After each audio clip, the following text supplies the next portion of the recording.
English grammar और spoken English के लिए आज ही सब्सक्राइब करें। तो चलिए एक सीन इमेजिन करते हैं। ऑफिस में है और बॉब को सब ढूंढ रहे हैं। कोई नहीं जानता कि वो कहाँ है, लेकिन अंदाजे लग रहे हैं।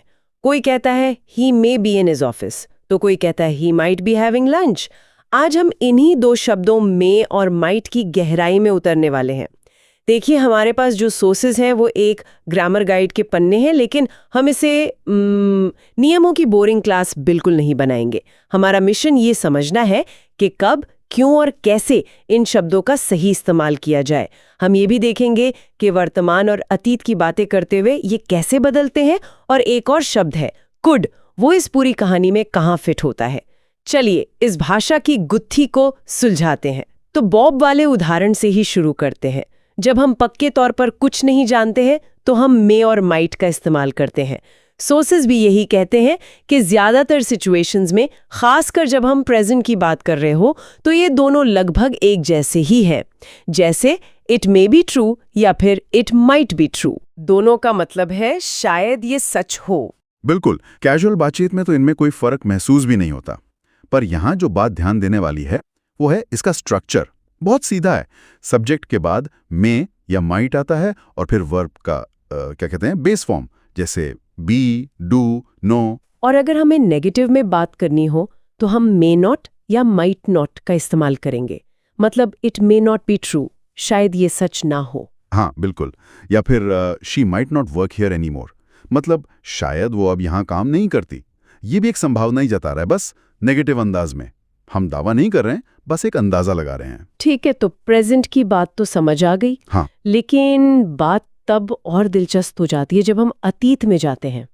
मान लीजिए हमें पता करना है केट ने फोन क्यों नहीं उठाया, तो जवाब में क्या संभावना हो सकती है? यहाँ पे स्ट्रक्चर पूरी तरह बदल जाता है और यही ज्यादातर लोग गलती करते हैं।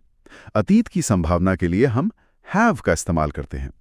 तो हमारा फॉर्मूला बन जाता है सब्जेक्ट, फिर मे या माइट, फिर हैव और उसके बाद वर्ब का पास्ट पार्टिसिपल। अच्छा, तो केट के बारे में हम कह सकते हैं she may have been asleep, मतलब शायद वो सो रही थी।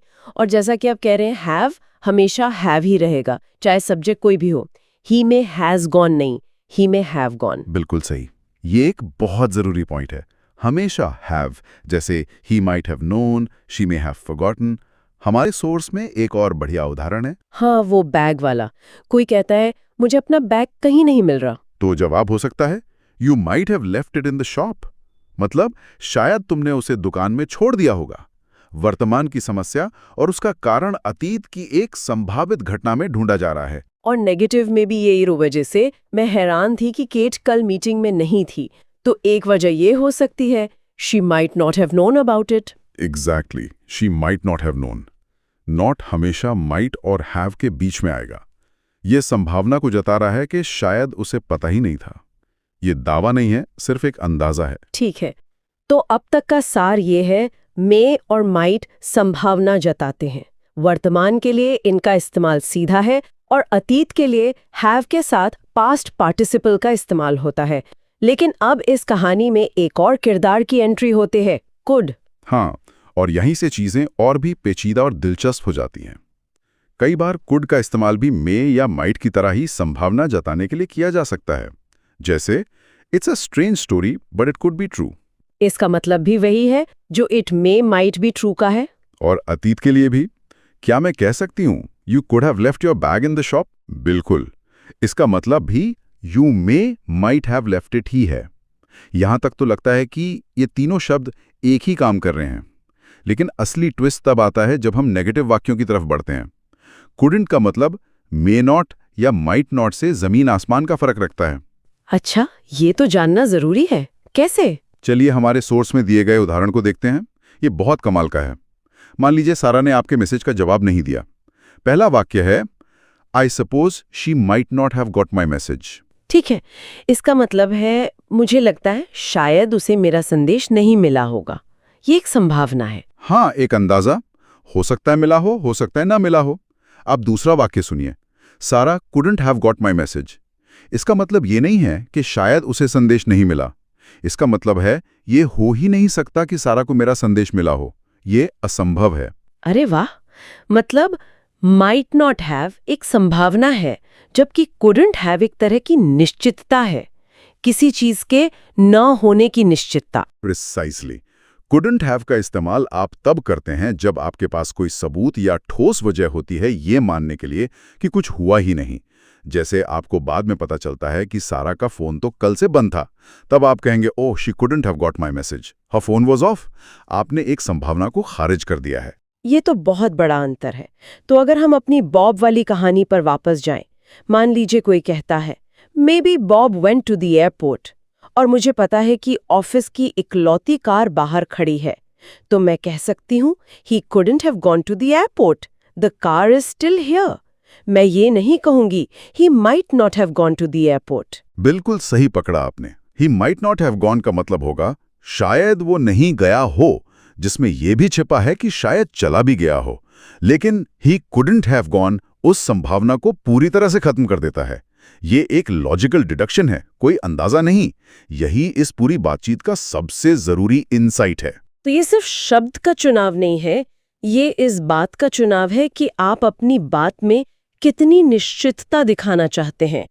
माइट नॉट हैव दरवाजा खोला रखता है, लेकिन कुडंट हैव दरवाजा बंद कर देता है। आप कह रहे हैं ये फैक्ट है, इस पर और बहस की जरूरत नहीं। एग्जैक्टली। सोचिए एक बिजनेस मीटिंग में इसका कितना असर पड़ सकता है। अगर आप कहते हैं the marketing team might not have received the final brief, तो आप एक संभावना जता रहे हैं जिस पे चर्चा हो सकती है।